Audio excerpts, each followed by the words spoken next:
Hi, JD with GREE and another quick tip. So today we're going to show you how to hook up an XE71 44G to any one of our high wall heads. So first we're going to start by unboxing your controller. So first you have a little set screw. Undo the screw to take the back plate off. And then we have a set of wire. And one end goes to the controller, the other end goes to the head. You want to be sure to run the wire through the back plate.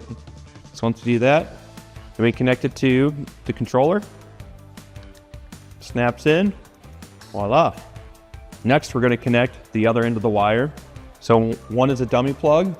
There's no wires on that. This white clip slides off, and this pops off.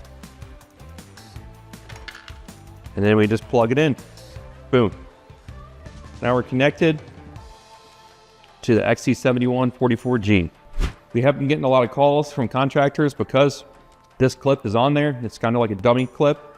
So just be sure to remove that little white clip and it plugs right in, kind of plug and play. And that's how you connect the XE71 44G to the GREE high wall head. And again, with GREE, we're by your side.